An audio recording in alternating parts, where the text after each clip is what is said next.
Dobré ráno. Good morning, yes. That's a relief, yes. Well, I'll learn a few more words before I leave, I hope. Sľubujem, že sa ešte naučím nejaké slova predtým, ako odídem. I can't promise that I'll be fluent by the end of the week. Nemôžem vám zaručiť plynulo slovenčine. Now, here we are then. We're in the first chapter of Genesis. Tu sme, opäť nachádzame sa v prvej kapitole knihy Genesis. And this morning we'll try to make a little more rapid progress than we did yesterday. Dnes dopoludne budeme trošku rýchlejšie ako včera. But remember, yesterday we were looking at the way in which the first chapter of Genesis is put together. Včera sme sa zamerali na to, akým spôsobom je štrukturovaná prvá kapitola knihy Genesis. And we saw the balance in the way in which it's been put together. Ukázal som na ten balans, na tú rovnováhu, ako je vyvážená prvá kapitola. Those first 3 days balanced by the next 3 days. Teda prvé 3 dni, ktoré sú vyvážené ďalšími 3 dňami. And how we move from chaos to order. A potom aj vertikálne, ako sa pohybujeme od chaosu až k poriadku. And we conclude with the blessing and sanctification of the seventh day. Uzavreli sme tým, že Pán Boh sobotu požehnal a posvetil. The climax of God's creation. Čo vlastne vrcholom Božieho stvorenia. And then in a little more detail, we had a look at the first day of creation. A potom sme trošku detailne sa zamerali na prvý deň stvorenia. And saw how God created light. Tak ako Pán Boh stvoril svetlo. He just spoke and it happened. Jednoducho povedal a stalo sa. An effortless creation. Beznámahové tvorenie. Unlike the views of its time. Ktoré sa líši od toho, čo bolo vtedy rozšírené. And then we also saw how God gave names to day and night. Potom sme takisto sa dozvedeli, ako Pán Boh nazval deň a noc. And that he only gave names to certain things he created. A jednoducho nazval len niektoré veci, ktoré stvoril. That is the heavens above. Konkrétne je to obloha nad nami. I beg your pardon. That is day and night to begin with. Samozrejme, mali by sme začať skôr deň a noc. The heavens above. Obloha nad nami. The land and the sea. Súš a more. In other words, he just named the elements of time, day and night. Inými slovami, nazval prvky času, deň a noc. And space, what is above and what is around. A prvky priestoru, to, čo je nad nami a to, čo je okolo nás. In order to show us that God is the sovereign of time and space. Aby nám ukázal, že Boh je ten, ktorý je zvrchovaný nad časom a priestorom. That is to say, there is nothing beyond his ability. Teda inými slovami, nie je nič, čo by presahovalo jeho možnosti. So let's move on from that then. Takže tuto začneme. And as I said, we're not going to have time to look at every day of creation. A ako som už povedal, nebudeme mať čas, aby sme dopodrobne rozobrali každý deň stvorenia. It might be that you have a question about a day that we might not deal with. Môže sa stať, že vaša otázka bude smerovať práve ku dňu, ktorým sa nebudeme zaoberať. So feel free to raise that question at the end of each session where we'll have a few minutes for Cíte sa slobodní a v priebehu niekoľkých minút, ktorými vždy ukončíme každú tú hodinku, môžete sa túto otázku spýtať. We've looked at the first day of creation then. Zamerali sme sa na prvý deň stvorenia. That was the beginning of that left-hand column, you remember. Ak si pamätáte, to je začiatok toho ľavého stĺpca. The next day I'd like us to look at in any detail is the beginning of the right-hand column. To, na čo sa teraz zase detálnejšie pozrieme, je začiatok pravého stĺpca. The fourth day of creation. Konkrétne štvrtý deň stvorenia. Beginning in verse 14. Ktorý začína vo verši 14. Let's take the time to read this. Dajme si čas, aby sme si to prečítali. And just before we read it, ale ešte predtým, ako začneme čítať, let me say that this fourth day of creation, dovoľte mi povedať, že tento štvrtý deň stvorenia is the longest account in the story so far. Je najdlhšie zaznamenaný deň. And the reason for that is that Genesis wants to make very clear what the function of the heavenly bodies, the sun, the moon and the stars is. Teda doteraz tých dní, ktoré sme študovali, tento štvrtý je najdlhší a je to preto, že Genesis si potrpí na tom, aby popísal funkciu nebeských telies. It keeps repeating itself. Ako keby sa často opakoval. So that we are very clear as to the reason why God made the sun, the moon and the stars. Aby sme boli naisto v tom, prečo Pán Boh stvoril slnko, hviezdy a mesiac. So as we read it now, I'd like you to bear in mind what the reasons, the functions of these heavenly bodies are. Takže popri čítaní by som bol rád, aby ste premýšľali nad funkciou, nad dôvodom, prečo existujú tieto nebeské telesá. A Boh riekol, nech sú svetlá na nebeskej oblohe, aby delili deň od noci, A budú na znamenia, na určité časy, na dni a na roky. A budú svetlami na nebeskej oblohe, aby svietili na zem. A bolo tak. A Boh učinil dve veľké svetlá, väčšie svetlo, aby panovalo nad dňom, a menšie svetlo, aby panovalo nad nocou, a tiež ich hviezdy. A Boh ich dal na nebeskú oblohu, aby svietili na zem, a aby panovali nad dňom i nad nocou, a aby delili svetlo od tmy. A Boh videl, že je to dobré. A bol večer, a bolo ráno, štvrtý deň. Thank you. Now, what then are the functions of the lights in the sky that God created? Can you just quickly tell me what they are, according to the text? Aké sú funkcie, aká je úloha tých svetiel, ktoré Pán Boh stvoril? Stručne mi môžete povedať, podľa toho textu, ktorý sme čítali? That's right, yes. They're there to indicate times and seasons. Áno, to niečo určiť, teda časy a obdobia určovať. That's right, yes. To separate the day from the night. Áno, oddeliť deň od noci. Áno. Yes, that's right. I mean, that's an obvious thing to say, but Genesis wants us to see it, to shed light on the earth. Je to logické niečo, áno, vrhať svetlo na zem. Yes, that's right. That's another thing it says, to rule over the day and over the night. Nad dňom a nad nocou. So, when you look at the description here, Genesis 7 times tells us why God made these lights. Ak sa pozrieme na tento popis, zistíme, že 7-krát nám v knihe Genesis tu hovorí o tom, prečo Pán Boh stvoril tieto svetla. To separate the day from the night. Aby rozdelili deň od noci. Told that twice. To sa pohovorí 2-krát. To indicate times and seasons. Aby určoval časy a obdobia. To give light on the earth. Aby dával svetlo na zem. We're told that twice. To nám tiež 2-krát spomína. And to rule over the day and over the night. A potom panovať nad dňom a nad nocou. And we're told that twice. Aj to nám 2-krát spomína. Now, why is Genesis so absolutely concerned that we see the reasons why God made these lights in the sky? Prečo si Genesis dáva takú námahu, aby sme pochopili a dobre chápali, prečo Pán Boh stvoril a dal tieto svetla na nebeskú oblohu?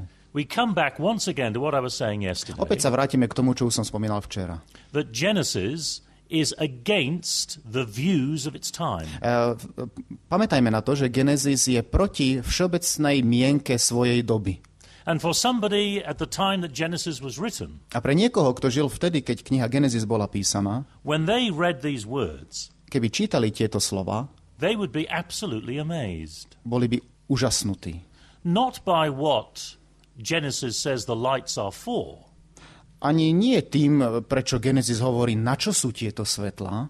Not what Genesis includes in the description. Možno ani nie nad tým popisom, technickým popisom tých svetiel. But what it omits. Ale to, čo vynecháva v tom popise kniha Genesis. For Genesis says nothing whatsoever about the sun, the moon and the stars ruling human destinies. Pretože Genesis sa ani v žiadnom prípade nezmienuje o tom, že by slnko, mesiac a hviezdy panovali nad ľudskými osudmi. Because for ancient people, pre staroveké civilizácie, the sun, the moon and the stars, slnko, mesiac a hviezdy, that's part of God's creation, you know. Aj toto je Božie stvorenie. For the ancient people, the sun, the moon and the stars were gods. Teda pre staré civilizácie slnko, mesiac a hviezdy boli bohovia, boli to božstva.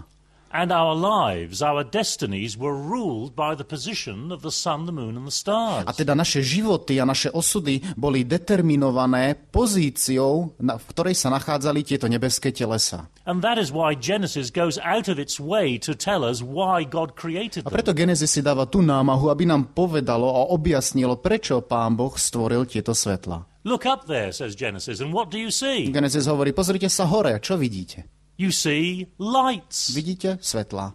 And ancient people would have said, staroveké civilizácie by povedali, what? Čo? Lights? Svetla? Those are gods. To sú božstvá. And Genesis says no. Genesis hovorí nie. They're just lights. To sú len svetla. Created by the one who made the heavens and the earth. Stvorené tým, ktorý stvoril nebesia a zem. Because our lives, pretože naše životy are not determined by the position of the sun, the moon and the stars. Nie sú určované konšteláciou týchto nebeských telies. What happens in our lives is determined by the the Creator God. To, čo sa stáva v našom živote, je určené našim stvoriteľom Bohom, Who made the heavens and the earth. ktorý stvoril nebesia a zem. Now, I haven't looked at any Slovakian newspapers since I've been here. Odkedy som na Slovensku, ešte mi nepadli oči na žiadne slovenské noviny. So I'm not sure whether you have the same thing here as we do, certainly in Western A Europe. nie som si istý, či máte to isté tu, ako my máme v západnej Európe. But in Western Europe, certainly, usually one of the most popular parts of a newspaper Ale v západnej Európe to tak chodí, že tá najpopulárnejšia časť denníku is the page which gives the horoscopes, the telling of people's future. je strana, ktorá sa zaoberá horoskopmi, predpovedaním toho, čo sa ľuďom stane a prihodí. Based on the position of the sun, the moon and the stars. Čo je založené zase na konštelácii nebeských telies. Now, I don't know, do you have that here in Slovakia Nie som si too? s tým, máme to aj na Slovensku. Okay.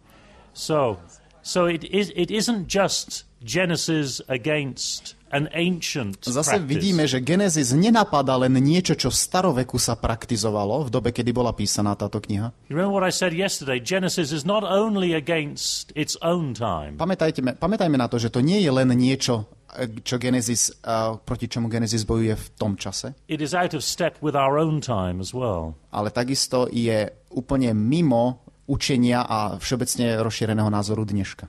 And so this description of the sun, the moon and the stars A tak tento popis, ktorý tu vidíme, popis hviezd, slnka a mesiaca, is good news for those of us who read it. je dobrou správou pre nás, ktorí to čítame. Our lives are not being run by random fate. Naše životy nie sú určované nejakou náhodnou, slepou vierou, osudom, The position of the sun and the moon. teda ktorý by bol určovaný konšteláciou hviezd, slnka, mesiaca. Our lives are governed by a loving God. Naše životy sú usmerňované milujúcim Bohom. Okay, let's move on then to the well, not the next day, the fifth day. I think we will not look at in any detail. Teraz sa zameriame na iný deň, nebudete ten nasledujúci, 5., ale pôjdeme ďalej. This is the creation of the sea creatures and the creatures of the air. Hovorí sa tam o stvorení tých živočíchov, ktorí sú na zemi, ktorí sú v mori a ktorí lietajú. But if you have questions on that, you can Ale always ak raise sa that chcete later. ohľadom 5. dňa niečo spýtať, nech sa páči, bude na to priestor. So let's come to the sixth day of creation then. Poďme sa presunúť na 6. deň. This begins in verse 24. Jeho popis začína v 24. verši. And this is the longest of all the descriptions. A toto je samotný najdlhší popis zo všetkých tých popisov, ktoré tu máme. So let's take the time to read this, verses 24 to 31. Zase budeme čítať, a to od verša 24 až po verš 31. A Boh riekol, nech vydá zem živú dušu podľa jej druhu, hoveda a plazy a zemskú zver podľa jej druhu. A bolo tak. A Boh učinil zemskú zver podľa jej druhu, i hoveda podľa ich druhu, i všelijaký zemeplas podľa jeho druhu. A Boh videl, že je to dobré. A Boh riekol, učiňme človeka na svoj obraz a podľa svojej podoby, a nech vládne nad morskými rybami a nad nebeským vtáctvom, a nad hovedami a nad celou zemou a nad každým plazom, ktorý sa plazí na zemi. A Boh stvoril človeka na svoj obraz. Na obraz Boží ho stvoril. Mužské a ženské pohlavie ich stvoril. A Boh ich požehnal a Boh im riekol, ploďte sa a množte sa a naplňte zem a podmaňte si ju a vládnite nad morskými rybami a nad nebeským vtáctvom i nad každým živým tvorom, ktorý sa plazí na zemi. A Boh riekol, hľa, dal som vám každú bylinu, ktorá plodí seme a ktorá je na tvári celej zeme, i každý strom, na ktorom je ovocie stromu, ktorý plodí seme. To všetko vám bude za pokrm. A všetkým zvieratám zemským a všetkému vtáctvu nebeskému a všetkému, čo sa plazí na zemi, v čom je živá duša, dal som za pokrm všetko zelené, všetky zelené byliny. A bolo tak. A Boh videl všetko, čo učinil, a hľa, bolo to veľmi dobré. A bol večer a bolo ráno 6. deň. So then, on this sixth day, we get the creation of animals and humans. V 6. deň nastáva stvorenie zvierat a ľudí. And Genesis wants to make one thing quite clear. Zase, Genesis má v pláne jednu vec objasniť. And that is that human beings share a great deal in common with animals. Je to skutočnosť, že ľudské bytosti majú mnohé spoločné so zvieratami. There are many things that we share in common with animals. Je veľa vecí, ktoré máme spoločné so živočíchmi. So, in this account, Takže, podľa tejto správy, animals and human beings are created on the same day. napríklad zvieratá a človek sú stvorení v jeden deň. They live in the same environment on dry land. Žijú v rovnakom prostredí, teda súš. They're sustained by the same food. Dokonca sa jedia alebo stravujú sa na rovnakom type potravy. So, says Genesis, we share a lot in common with the animals. Takže podľa Genesis vidíme, že máme mnoho spoločné so živočíchmi. But, says Genesis, Ale, hovorí Genesis, and this is a very important distinction, a toto je veľmi dôležitý rozdiel, human beings are not simply animals. ľudské bytosti nie sú len živočíchy. We're not just another species of animals. Znamená to, že nie sme len nejakým iným ďalším druhom živočíchov. And of course, in this we see clearly how Genesis is opposed to views of our own time, as well as of the time when it was written. Tuto vychádza do pobredia, ako Genesis je proti zase rozšírenej mienke nášho času, ale aj tomu, čo bolo kedysi rozšírené. Because in our own time, atheistic evolution would simply say we are just another species of animal. V našom čase to nazývame ateistická evolúcia, ktorá hovorí, že my sme len akýmsi iným druhom živočícha. But Genesis says no. Genesis jasne hovorí nie. Human beings are God's representatives on earth. Ľudské bytosti sú zástupcami Boha na zemi. And there is something that distinguishes human beings from animals. A je ešte niečo, čo oddeluje ľudské bytosti od živočíchov. And what distinguishes us, we see, for example, in verse 26. Napríklad môžeme sa o tom dočítať vo verši 26. Then God said, A Boh riekol, let us make humankind in our image. učiňme človeka na svoj obraz. Human beings then are created in the image of God. Áno, ľudské bytosti sú stvorené na obraz Boží. The only parts of his creation that are made in the image of God. To je jediná časť stvorenia, ktorá bola stvorená na obraz Boží. And so when God created human beings, he said, let us make human beings in our image. A tak Pán Boh, keď tvorí človeka, povie, stvorme ho na svoj obraz. So what I'd like to give you then is a task that has entertained theologians for centuries. A to, čo by som vám teraz predstavil, je úloha, ktorá zamestnáva teológov stáročia. I'm going to ask you to discuss briefly with each other two questions. Opäť budete jeden s druhým diskutovať nad dvoma otázkami. Verse 26 says, let us make human beings. Verš 26 hovorí, učiňme človeka. Now this is the only time in Genesis 1 Toto je jedinečná situácia v prvej kapitole, where we have the use of this plural, let us. kedy sa používa množné číslo. Učiňme. So the first question, Takže prvá otázka what is the significance of us? sa dotýka významu toho ňme. Učiňme. Prečo sme to my? Why have the us here and nowhere else? Prečo práve tu sa nachádza množné číslo v prvej osobe? Učiňme. And secondly, A druhá otázka. what does it mean when it says that God made human beings in his image? Čo sa myslí tým, keď sa hovorí, že Pán Boh stvoril ľudí na svoj obraz? What exactly does that mean? Čo presne to znamená, toto tvrdenie?